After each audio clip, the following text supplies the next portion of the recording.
Ora. On mind, body and soul, taking heart in meditation. Improvisation of first-class act. And celebrating healthy alternatives.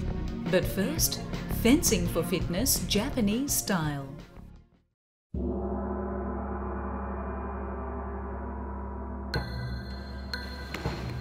Kendo means the way of the sword, another in the many forms of Budo or Japanese martial arts. Around 900 AD, the Japanese developed the curved samurai sword by improving on earlier Chinese and Korean designs. This was the beginning of the Japanese style of fencing called Kenjutsu, which encompassed the traditional battlefield techniques of Japanese swordsmanship employed by the samurai. From the 12th century, Kendo developed under the strong influence of Zen Buddhism. Swordsmen who became enlightened through the practice of Kendo established schools which continued for centuries and which form the basis of Kendo practice today. Kendo teaches not only physical fencing techniques, but also a philosophy which is inherent to Budo. This intense and rigorous training will develop stamina, increase agility, enhance mental concentration and alertness, and promote all-round well-being, and above all, respect for others. Kendo inspires its practitioners to practice hard, to endure against adversity, to stand valiantly against the strong, and to show compassion toward the weak. Fencing was originally practiced using steel or wooden swords, often resulting in serious injury to the fencers. So in the late 18th century, bamboo practice swords and light practice armour were devised. The equipment looks very much as it did then, today. Practitioners are called kendoka, which means one who practices kendo. These kendoka are practicing iedo, a different form of sword work. The deft movements of the blade make it look deceptively easy. Strength and endurance steadily develops through wielding the specially designed practice sword, called an ieto. Kendoka spend a moment meditating before practice in preparation to spend the next hours of their life concentrating on kendo. The sword was believed to be the spirit of the samurai. A reverent bow is made to the sword out of respect, for each sword, when used, has the power to take or give life. Kendoka fence using both the edge and point of the sword to hit targets on their opponent's armour. In modern kendo, there are two types of attacks, strikes and thrusts. Strikes are only allowed against certain areas on the body. The four main targets are the top of the head, the throat, the abdomen, and the wrist. Ranking in kendo is similar to many other martial arts. Ranks can range up to 8th Dan. However, there is no external sign of rank worn on the clothing. If participating in kendo, one would practice the formal exercises known as kata. There are 10 basic kata. Many of these exercises were set down several centuries ago. Thus today, it is possible to embark on the same quest for spiritual enlightenment and physical training followed by the samurai of old. So if you have a yearning to transport yourself back in time and step into the shoes of the samurai, or want to experience this elegant and esteemed form of Japanese fencing, kendo can take you out of your comfort zone and into an ancient world.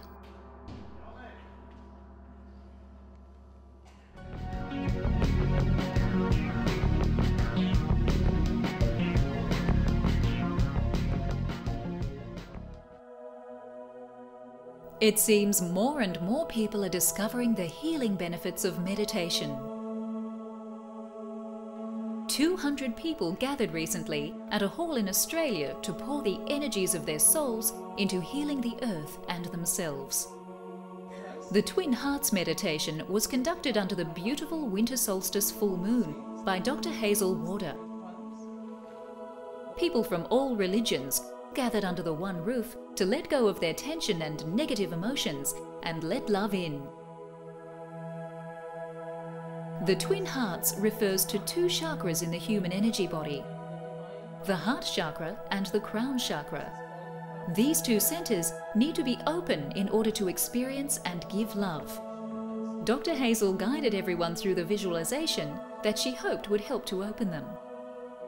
Some people pulled veils of colored cloth over their heads as the meditation began, to focus and concentrate the energies around them.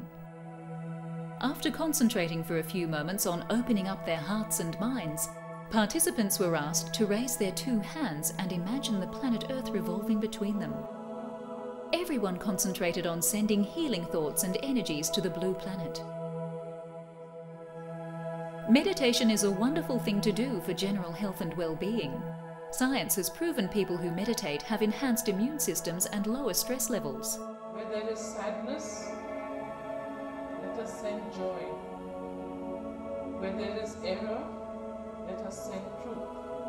Gatherings like these are good for getting out of the house and connecting with the community as well. At the end of the session, everyone cleansed the energies around them and grounded themselves again by sweeping the energy down their limbs and bodies. A cup of coffee and a chat afterwards was enjoyed by most. Some people started up impromptu healing circles where pranic crystal healing was performed and received for free. This was a lovely gathering of souls who have every intention of healing the planet with their kindness and dedication. Twin Hearts meditations are happening all over the world, in different countries. Good intentions are the name of the game.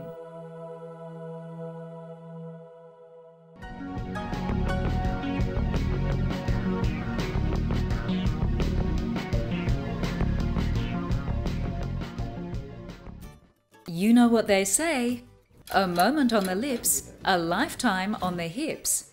Well, now researchers have discovered that women of hourglass proportions may indeed live longer than their twiggy-hipped sisters. Women with wider hips seem to be protected against developing heart conditions. Researchers have found that hip fat contains a magical ingredient called adiponectin, a natural anti-inflammatory which prevents the swelling and blockage of arteries.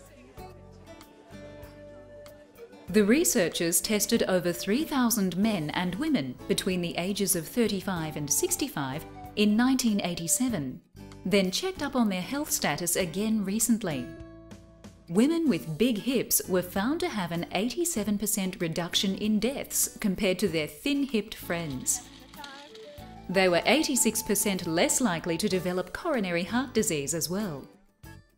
Small-hipped ladies were at higher risk of diabetes, high blood pressure and gallbladder disease. The wrist, like a whip, you watch. So move over Audrey Hepburn and Cameron Diaz. It looks like ladies such as Catherine Zeta-Jones and Sophia Loren are the winners in the longevity war. Unfortunately, the findings do not apply to men, and those of us who tend to put weight on the tummy instead of the hips are no better off either. In fact, it's dangerous for the heart to have a hefty tummy. So if your hips are over 40 inches wide, don't complain. You may not be catwalk material, but classic and curvy is about to make a comeback.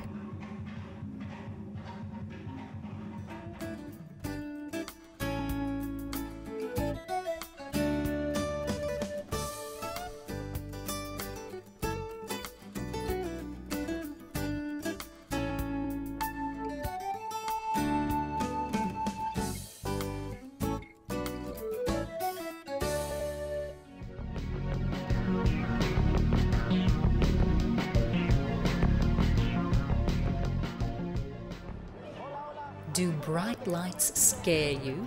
The thought of making a speech leave you feeling nauseous? Not everyone is cut out for the life of a performer, but you can do the next best thing. You don't have to be a Brad or a Charlize to get up and improvise. You may already be a master at making it up on the spot when the boss inquires about your repeated lateness at work. But these actors from around the world make it clear to their audience that being good at listening is often more important than a fast imagination. Two teams of international improvisers have come together to demonstrate the joy of impro to an audience of drama students in Melbourne.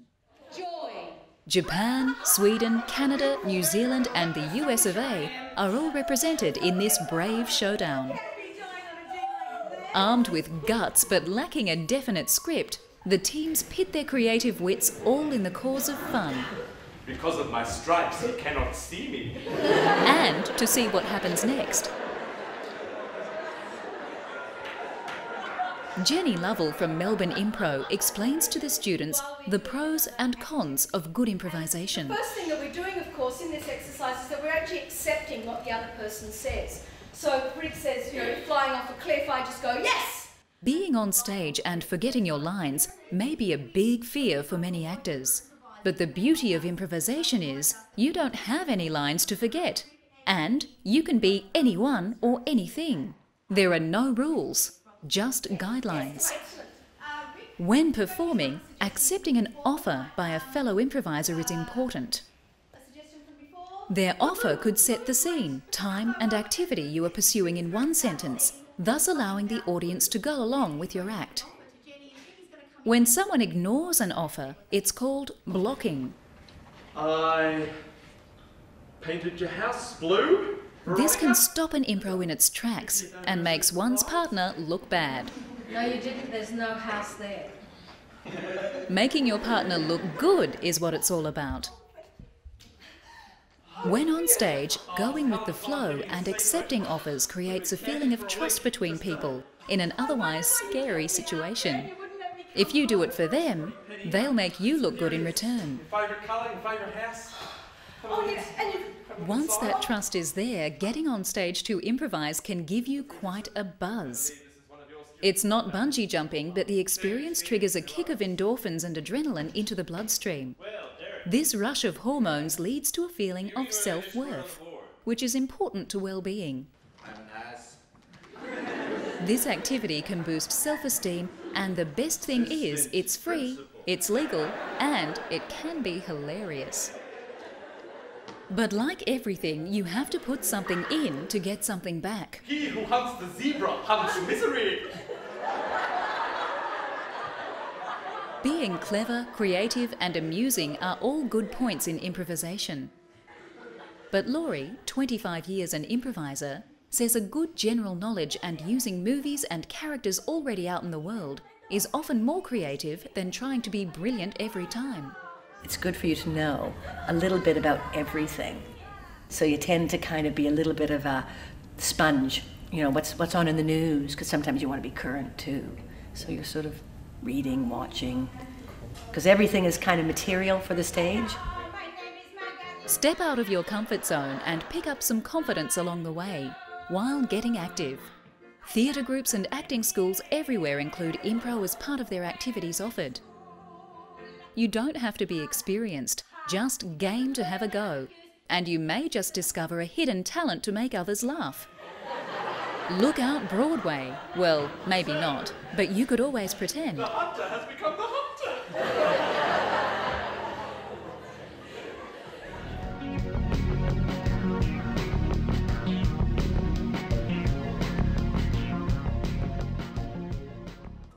Traditional Chinese medicine has pinpointed the remedy to obesity.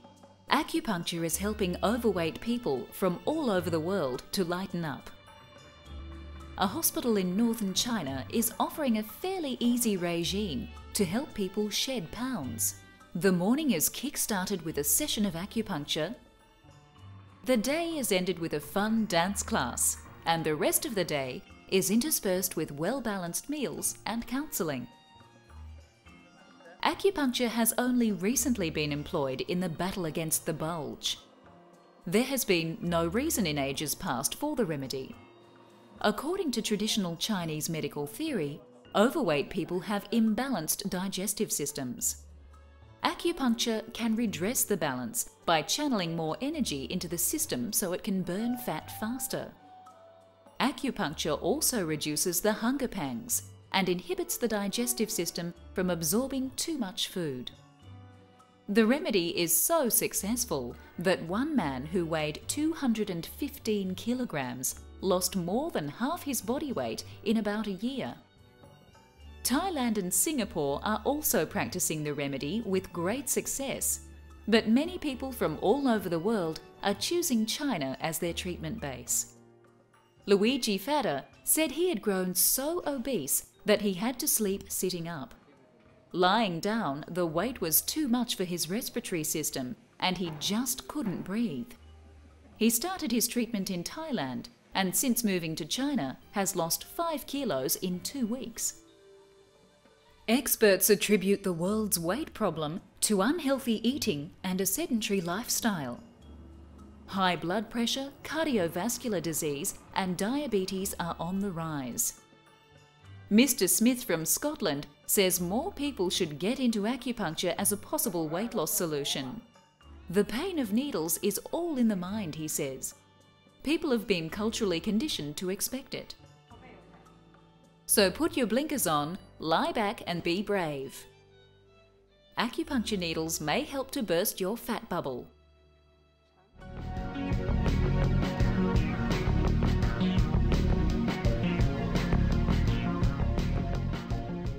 Gardening for most is a way to relax, meditate, and for some to even talk to the earth. Growing plants, flowers and vegetables from seed brings not only personal satisfaction, but the knowledge that we are giving something back to Mother Earth. With the right conditions and a bit of tender loving care, gardens can flourish into a delicious vegetable patch, a fragrant rose garden, or even a field of rice. Bustling downtown Tokyo, you can't get much more urban than this. Millions of people crammed into a relatively small area, air pollution, noise pollution, and not very pleasing to the eye. There's definitely not much greenery here, or is there? Above the city skyline thrives a different world, a world of trees and gardens, vegetables, flowers and rice paddies. An eagle-eye view of Tokyo reveals a patchwork of green strewn across the tops of skyscrapers. This is Japan's answer to an environmentally challenged city, and it's working wonders.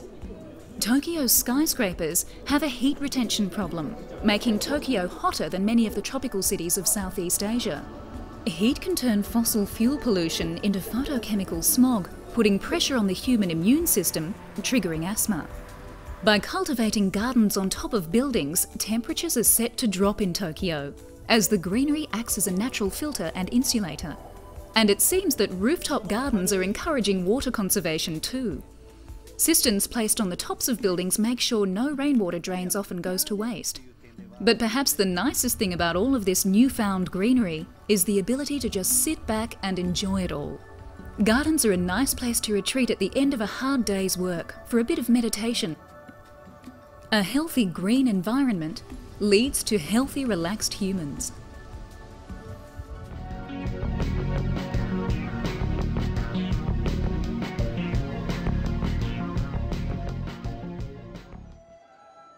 Complementary therapies were considered alternative in the hippie 70s and New Age in the 80s. But non-conventional medical systems and non-Western therapies are becoming more and more popular as time goes on. And there is such a range to choose from. How do you know where to start? Festivals celebrating the complementary therapies and arts of the mind, body and soul are popping up in cities all over the world. You can come here to sample a little bit of everything, from the mind and body bending discipline of yoga, and the colourful swish and jiggle of belly dance, to the gunky green goodness of wheatgrass juice, and the muscle-soothing manipulation of Chinese massage. These people are sampling a slice of Qi therapy, an oriental form of energy healing that is set to have the mind and body balanced in no time. Another form of energy healing is happening over in the pranic healing tent. Here, crystals are used to cleanse and repair the fractured aura. Perhaps you're wondering what the future has in store for you. A visit to the Mystic Megs in the Psychic Healing Tent may or may not be your cup of tea. But these psychics sure look as though they have a full day's work ahead of them. Thinking of developing your own intuition? Many festivals have crystals and ritual regalia for sale. Perhaps the mysterious glow of the purple amethyst cave will clear your communication channels. And after all that walking around, you'll need to take the weight off your feet and have a nice relaxing massage. You can either have it done by a person or just sit in this specially designed massage mat. A nice cup of naturopathic herbal tea will refresh you enough to get you back on your journey. Teas for clearer complexion, better health, sharper concentration, and yes, just for the yummy taste of it, are often available for purchase.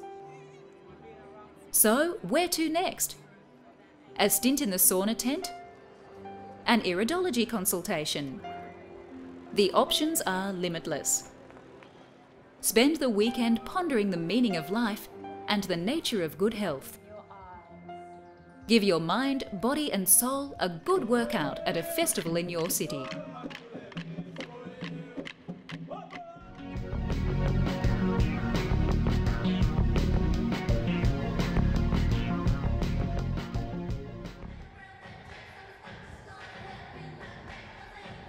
Aerobics class getting a bit humdrum? Indian aerobics instructor Nandini Sinha knows just how to spice things up. It's a classic. Nandini has brought her love of the finer things in life to the aerobics floor. The 38-year-old Kathak dancer blends music, dance, yoga and aerobics into a new exercise form she calls classical aerobics. Aerobic activity is all about oxygen intake. Increasing your activity to encourage more oxygen into your bloodstream promotes health by speeding up your metabolism, resulting in breaking into and burning up your fat stores. The cardiovascular system also gets a spring clean and a tone up along the way. To enhance this oxygen uptake, Nandini has added classical Indian breathing and vocal techniques to her unique mix.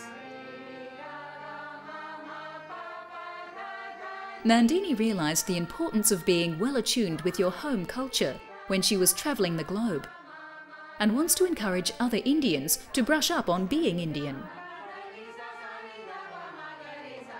Participants say they've discovered a new zeal and confidence through the classes. Many of the classmates, thanks to Nandini, have rediscovered Indian classical music from hymns to folk.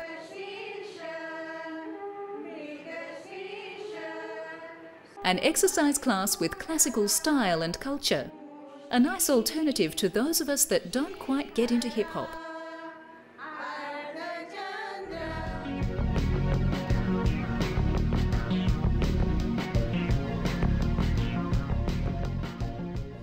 Join us again on Mind, Body and Soul as we discover more paths to health and happiness.